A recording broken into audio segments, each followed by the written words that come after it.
combinamos, não é? Eu estou aqui. Combinamos para falar um pouco mais sobre amor, de uma forma mais detalhada, num vídeo um pouco maior. Então vamos lá. Nós falamos naquele encontro inicial que o amor é um sentimento e como sentimento ele existe e pode existir sempre em todas as pessoas. Não faz a menor diferença se é homem, se é mulher, se é criança, se é idoso, se é um adulto jovem, se é um adulto com mais maturidade. Sentimento. E sendo sentimento, ele vai estar dentro de uma parte do nosso cérebro chamado sistema límbico. A gente não valoriza muito, né? Valoriza sempre mais a lógica, a compreensão, a memória, o raciocínio, mas essa parte sensível do nosso cérebro nem sempre ela tem, vamos dizer, a atenção que merece. É exatamente onde são processados os sentimentos, como eu estou colocando, as emoções, as percepções, o desejo, toda essa nossa parte mais sensível, toda essa nossa parte mais até romântica. Embora se represente o amor pelo coração, que é uma coisa mais tradicional desde outras épocas, onde se imaginava que essa pulsação cardíaca significava amor, desejo, paixão. E, na verdade, começou a se simbolizar através disso, e eu acredito que ficou até bem mais simpático, porque dificilmente a gente mostraria o sistema límbico, que é uma parte do cérebro, para representar o amor. Então, mas nós precisamos saber que está ali, precisamos valorizar essa parte. Porque há uma tendência de viver um dia a dia tão prático, tão objetivo, tão provocado, que nós não damos muita atenção a esse processo. Mas vamos entender uma outra coisa. Toda essa questão de tipos de amor, que eu coloquei lá também, que tem tipos de amor e formatos de viver o amor. Então vamos dividir agora em dois momentos. O primeiro momento vamos falar de tipos. Então, os tipos de amor nós começamos a construir desde a gestação. Então, como é esse processo gestacional com a mãe? Como essa mãe está vivendo essa gestação? Se de uma forma leve, se de uma forma mais tensa, se de uma forma mais difícil em termos de saúde, em termos financeiros, todo um contexto externo que interfere nessa mãe e que essa mãe representa em um útero confortável ou desconfortável.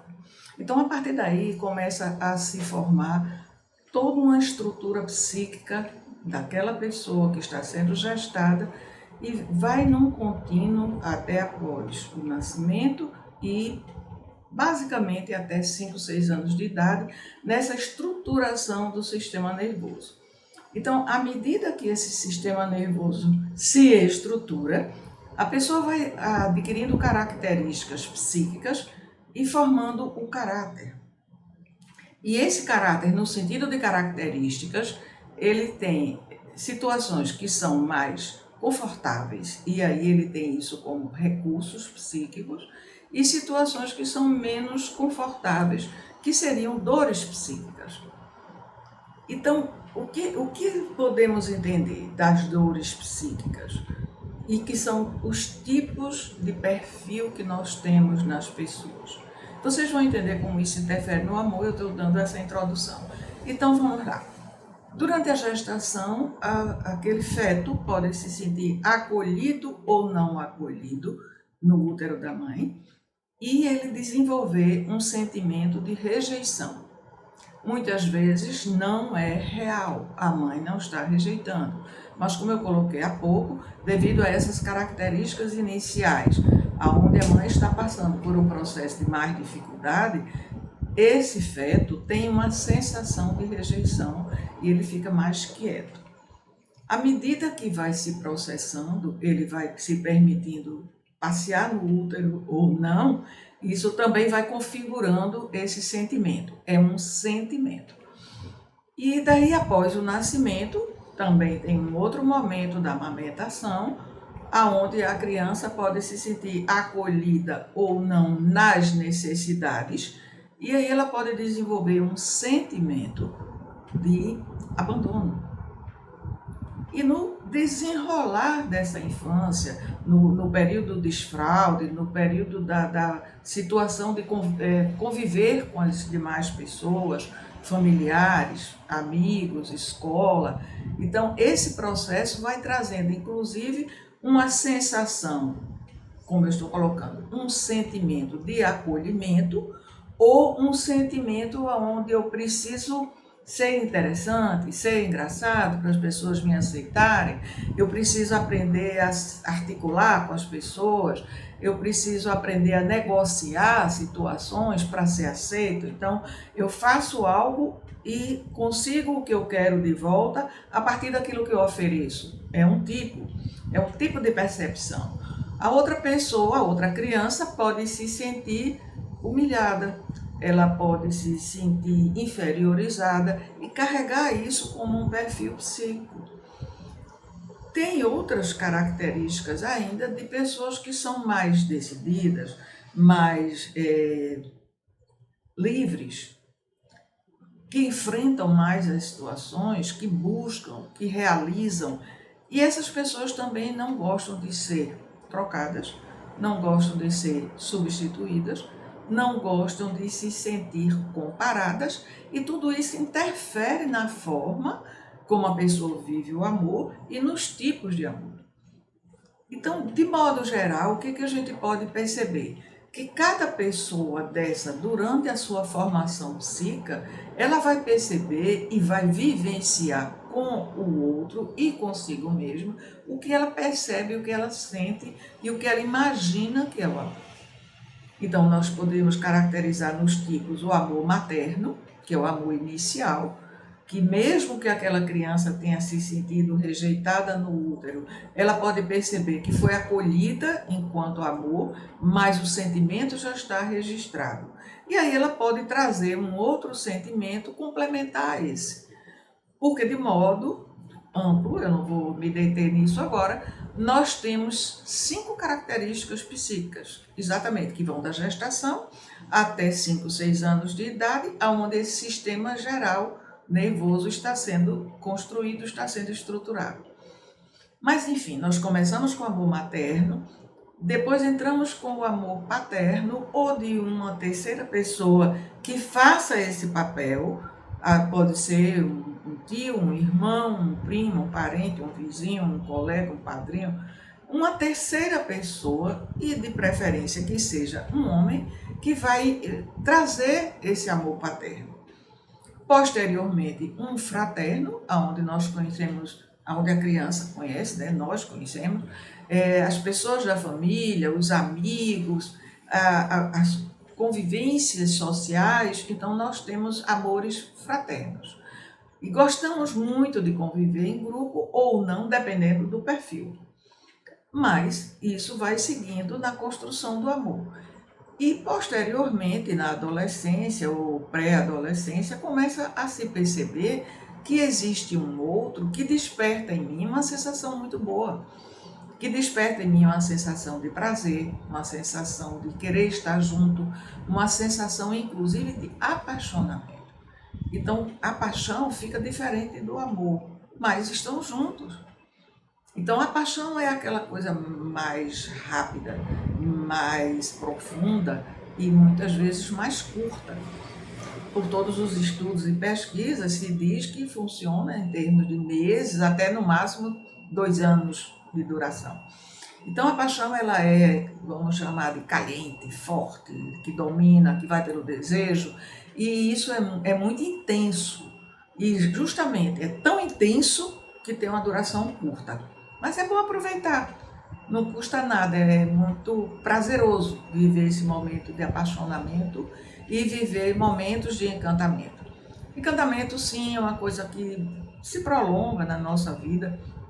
Nós encontramos muitas pessoas interessantes, muitas pessoas encantadoras, muitas pessoas que dá vontade de ficar junto, de conversar, e até de abraçar. de viver coisas mais próximas, de viver coisas mais íntimas.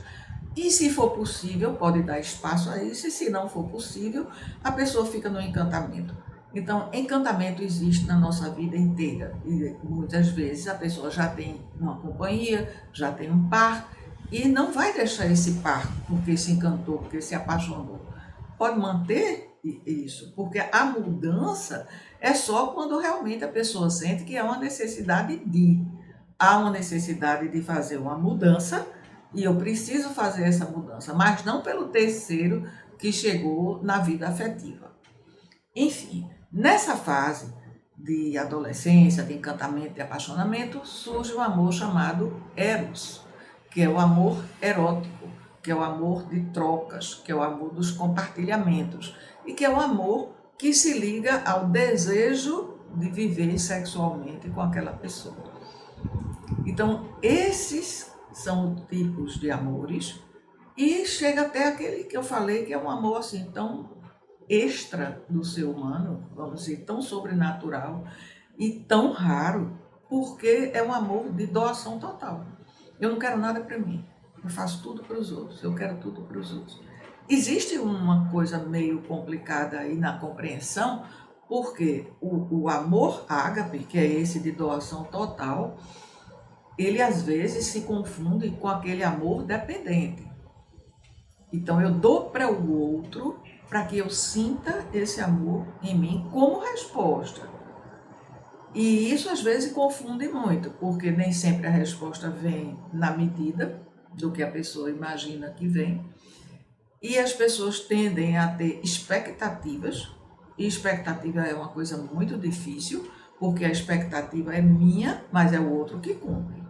Então isso fica bastante difícil de se organizar, porque eu comparo e brinco até com as pessoas e digo, olha, expectativa é igual a promessa, eu faço a promessa e você cumpre. Então isso é muito complicado, é muito difícil e eu vou dizer que é bem impossível. Então, quanto mais expectativa, quanto mais alta, quanto mais você espera do outro, mais você pode se frustrar. Por quê? Primeiro, o outro muitas vezes não sabe que você tem essa expectativa disso, desse formato, desse padrão, desse tipo de amor, desse tipo de sexo, desse tipo de companhia, desse tipo de relacionamento. O outro muitas vezes não sabe. E se souber, ficar tão explícito, eu espero que você faça isso para mim, a pessoa não quer, a pessoa não pode, a pessoa não gosta daquilo, a pessoa não deseja e a pessoa não faz. Então a frustração é gigante. Então, resumindo, nós temos todos esses tipos de amor, mas eles interferem diferentemente nas pessoas pelo perfil psíquico. Aquilo que eu coloquei anteriormente, de pessoas que se sentem rejeitadas, de pessoas que se sentem abandonadas, de pessoas que se sentem inferiorizadas, humilhadas, de pessoas que se sentem trocadas. Então, tudo isso é um sentimento que pode ser real ou não. Bom, no próximo vídeo eu vou colocar para vocês sobre formatos de amor. Um beijo, como sempre, com muito amor, com muito carinho e com muita dedicação. Muito obrigada pelas companhias.